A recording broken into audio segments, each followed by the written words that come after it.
ನಮಸ್ತೆ, ನನ್ನ ಹೆಸರು ಶ್ವೇತಾ ಅಂತ ಹೇಳಿ. ನಾನು ಇರೋದು ಶಿವಮೊಗ್ಗದಿಂದ. ನನ್ನ ಮಗ ಇಲ್ಲಿ 9th ಸ್ಟ್ಯಾಂಡರ್ಡಿಗೆ ಬಂದು ನಾನು ಜಾಯಿನ್ ಮಾಡಿಸಿದ್ದು. ಮಗು ಹೆಸರು ಕೃತನ್ ಅಂತ ಹೇಳಿ. ಈಗ ಅವ್ನು SLC ಅಲ್ಲಿದ್ದಾನೆ. ಸರ್, ನನ್ನ ಮಗನಿಗೆ ಇಲ್ಲಿ ಬಂದಮೇಲೆ ಎಜುಕೇಷನ್ ಚೆನ್ನಾಗಿದೆ, ಬಟ್ ಊಟ ತಿಂಡಿ ವ್ಯವಸ್ಥೆ ಎಲ್ಲ ತುಂಬಾ ಚೆನ್ನಾಗಿದೆ. ಯಾಕೆಂದರೆ ಹಾಸ್ಟೆಲ್ ಫೆಸಿಲಿಟೀಸ್ ಆಗಿರ್ಬೋದು, ಟೀಚರ್ಸ್ ಆಗಿರ್ಬೋದು, ಟ್ಯೂಷನ್ ಆಗಿರ್ಬೋದು, ನಿಜವಾಗ್ಲೂ ಹೇಳ್ತೀನಿ ತುಂಬ ಚೆನ್ನಾಗಿದೆ. ಸೊ ನನ್ನ ಮಗ ಚೆನ್ನಾಗಾಗಿದ್ದಾನೆ ಇಲ್ಲಿ ಬಂದು. ಹಾಗಾಗಿ ನೀವೆಲ್ಲರೂ ಎಲ್ಲ ಮಕ್ಕಳನ್ನು ಆದಷ್ಟು ಯಾರಿಗೆ ನೀವು ಮನೇಲಿ ಓದ್ಸಕ್ಕೆ ತೊಂದರೆ ಇದೆ ಅಂಥವ್ರೆಲ್ಲ ಕರ್ಕೊಂಬಂದು ಸೇರಿಸಿ ಸರ್. ಯಾಕೆ ನನ್ನ ಮಗ ಚೆನ್ನಾಗಿದ್ದಾನೆ, ನಿಮ್ಮ ಮಕ್ಕಳು ಕೂಡ ಚೆನ್ನಾಗಾಗ್ತಾರೆ.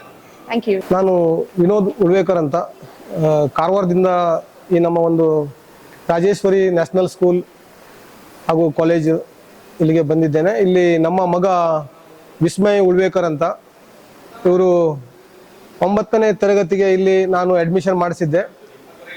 ಆದರೆ ಈಗ ಈ ಒಂದು ರಾಜೇಶ್ವರಿ ಸ್ಕೂಲಲ್ಲಿ ನಮ್ಮ ಎಜುಕೇಷನ್ ಜೊತೆಗೆ ಅವರಿಗೆ ಸ್ಪೋರ್ಟ್ಸ್ ಮತ್ತು ಆ್ಯಕ್ಚುಲಿ ಸಾಂಸ್ಕೃತಿಕ ಹೀಗೆ ಪ್ರತಿಯೊಂದು ವಿದ್ಯೆಯಲ್ಲೂ ಕೂಡ ಆ್ಯಕ್ಚುಲಿ ಅವರಿಗೆ ಇಲ್ಲಿ ಸಿಗ್ತಾ ಇದೆ. ಅವರಿಗೆ ಪ್ರತಿಯೊಂದು ಒಂದು 9th ಅವರು ಪಾಸಾಗಿ ಅಂದರೆ ಒಳ್ಳೆಯ ಒಂದು ಅಂಕಗಳನ್ನು ಪಡೆದು ಪಾಸಾಗಿ ಈಗ ಮುಂದಿನ 10th ಅವರು ಇಲ್ಲೇ ವ್ಯಾಸಂಗ ಮಾಡಬೇಕಂತ ಇದ್ದಾರೆ. ಹಾಗೂ ಈ ಇತರ ಸ್ಕೂಲ್ಗೆಲ್ಲ ಹೋಲಿಸಿದರೆ ನಮ್ಮ ಈ ರಾಜೇಶ್ವರಿ ಸ್ಕೂಲು ಅತಿ ಒಳ್ಳೆಯ ಒಂದು ವಿದ್ಯಾಭ್ಯಾಸವನ್ನು ನೀಡ್ತಾ ಇದ್ದಾರೆ ಅಂತೇಳಿ ನಾನಿಲ್ಲಿ ಹೇಳಲಿಕ್ಕೆ ಬಯಸ್ತಾ ಇದ್ದೇನೆ.